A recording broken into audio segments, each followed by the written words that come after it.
This is Stella Maurice and welcome to my vlog! So for today's vlog, ang gagawin naman natin ay gagawa tayo ng halo-halo. So ayan o, ang init na ngayon guys, summer na po. Pero hindi natin na-feel ang ating summer masyado, or hindi tayo nakapag-outing, hindi tayo nakakain ng mga summer na pang-summer ng mga pagkain tulad ng halo-halo guys. So ngayon gagawa tayo ng halo-halo sa bahay. So, let's do it! Napaka-easy lang ng gagawin nating halo-halo guys. Kailangan lang natin ng 4 na sangkap. So, ano ba yung 4 na sangkap natin? Ang ating evaporated milk. So, gagamit tayo ng Alaska brand. Tapos, meron tayo ditong halo-halo mix ng Buenas. So, ito yung Buenas na halo-halo mix. Maganda to guys kasi kumpleto na siya ng rekado. So, kung gagawa kayo ng halo-halo sa bahay, hindi na kayo hassle magluto ng minatamis na saging, minatamis na buko, minatamis na langka. So, ito na yung gagamitin nyo guys kasi meron silang, ilan bang ingredients? Parang 4 na ingredients yata to. Siguro, tignan natin mamaya kung ilan yung ingredients niya. Tapos, kailangan lang din natin ng asukal, kung kailangan nyo ng extra sugar, kung natatabangan kayo. Kasi ito matamis na to guys. Tapos, kasi nga may natamis siya. Tapos, kailangan din natin ng yellow. So, yun lang.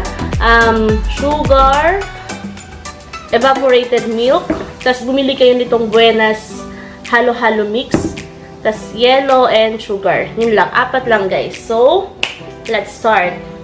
Open na natin itong ating Buenas halo-halo.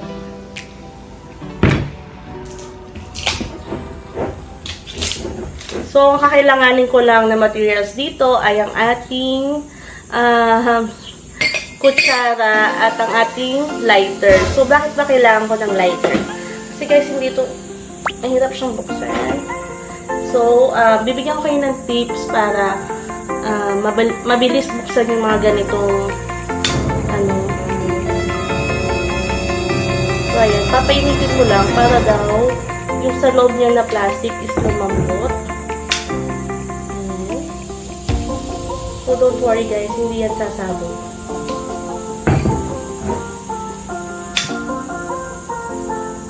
Tapos sumabog na.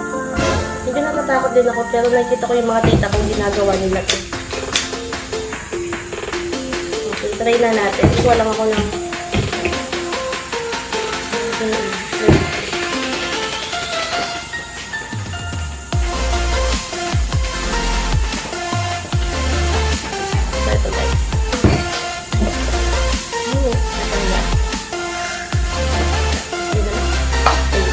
mabilis na siya. Dulas kasi ito. So guys, ayan, maglalagay na tayo ng ating mga sangkap sa baso-baso natin. So meron siyang buko. Tsaka itong to, parang yung kulay oblong. Ayan Ayan. So 1. Binilang talaga natin. Ilan yun. Ito dalawa lang siya. Tapos, pa pala ko ng isang baso para kay Jan. 2, 3. 3 lang yata yung gano'n nilang shape. Yung pa-oblong. Oval. Tapos, ito meron tayong buko. So, kailangan ko siyang hati-hatiin guys. Kasi ilan kami. 5 kami kakain dito.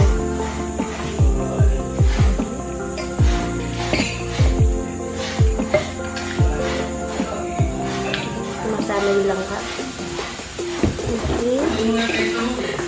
So, konti lang yung niya, yung niyog niya or yung buko niya.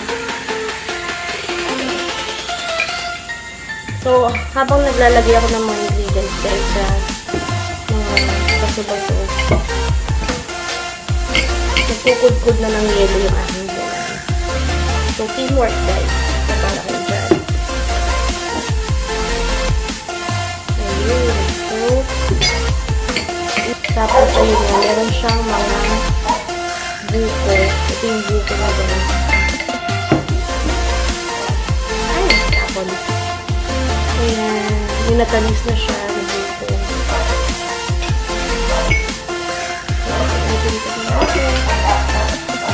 Tapos, next natin na ingredients is yung langka natin.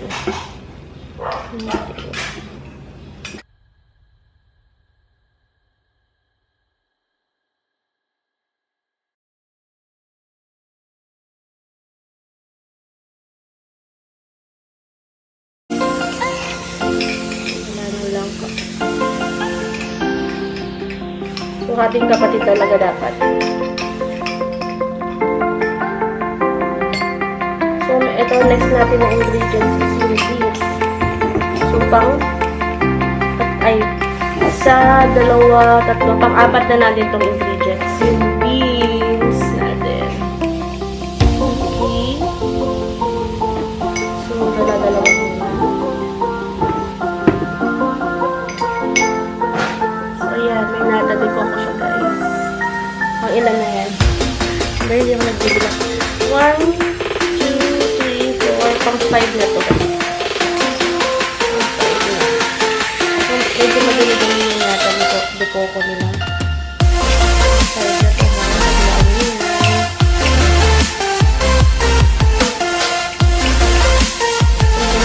Nakapaglagay ako ng tatlo.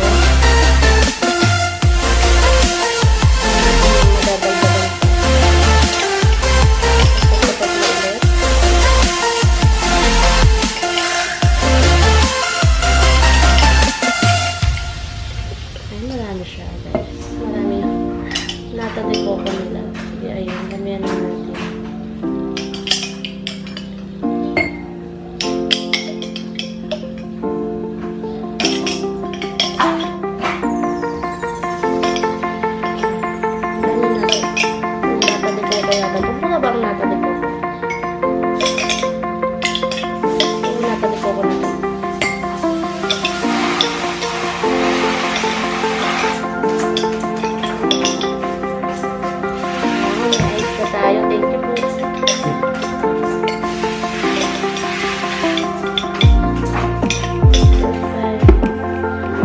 So, meron tayong buko, yung oblong na kakaba yun.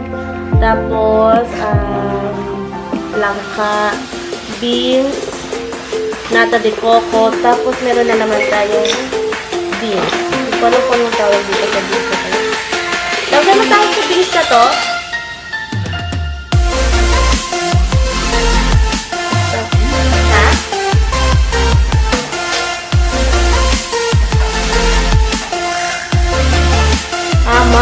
Mung beans. Red mung beans.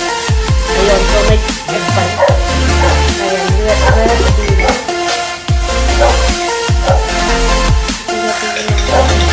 Marami-rami dito. Red mung beans nila.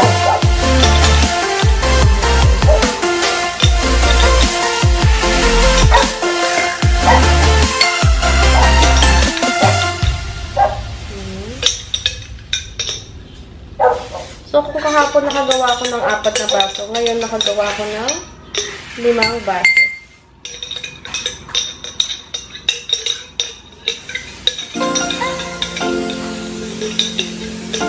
Ayan. So, ito, meron pa na siyang listahan sa likod, guys. So, meron siyang refined cane sugar, yung syrup, tapos red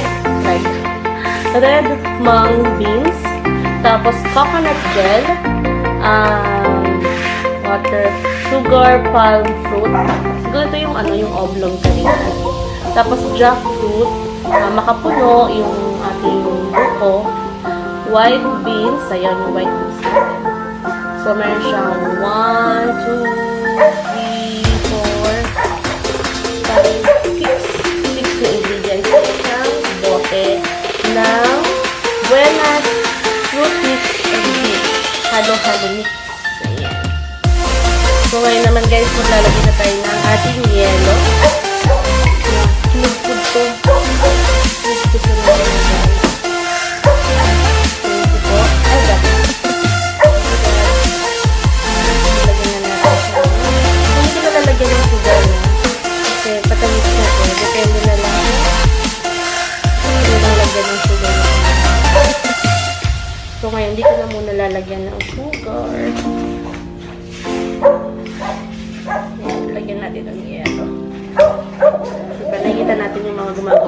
ganyan, ganyan.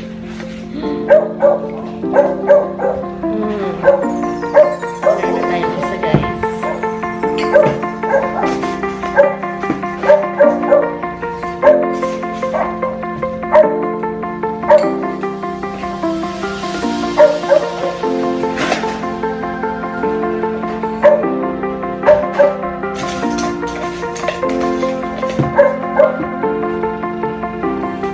Tapos tawagin mo na si ma'am.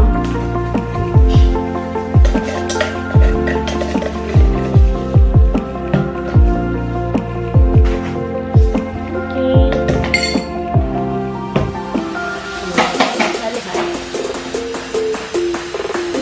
So ito, depende sa inyo kung gusto nyo pang nagtayan ng snack pack or kung gano'n ka dami yung gusto nyo ilagay kasi kami pinaghati-hati namin sa limit.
Hihipan ko naman na.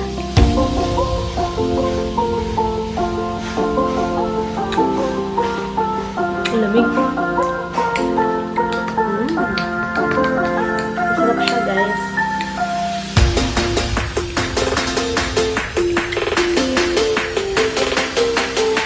Hindi ko talaga maglalagay ng sugar kasi matalit ko yung ingredients. Kasi nakakain yung ingredients.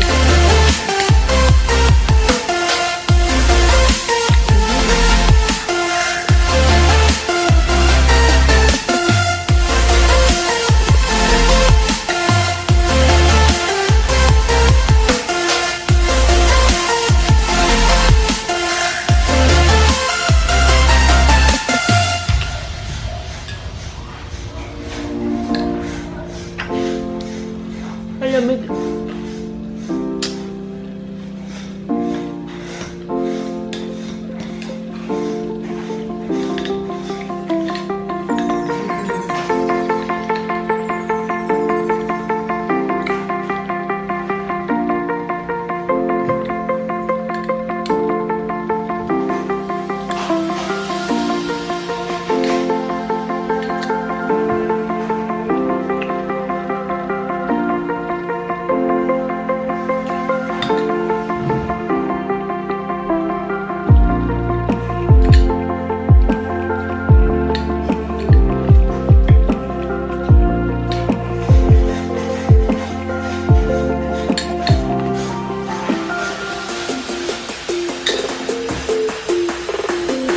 Kung nakita niyo guys, tuloy-tuloy yung pag-kuha-kuha ko ng halo-halo. So, nakakain ako ng nata de coco. Kaya nagtatamisan ako kaya. Para mawala yung tamis. Kuha ako ng mga yelo. So, kahit hindi na siya lagyan ng sugar, pwede na. So, ayun guys, kung sabulutan talaga. So yun guys, kung gusto niyo yung video na to, don't forget to like, subscribe my channel, and para lagi kong updated sa akin ng new vlog. Don't forget to push the notification bell. So yun lang guys.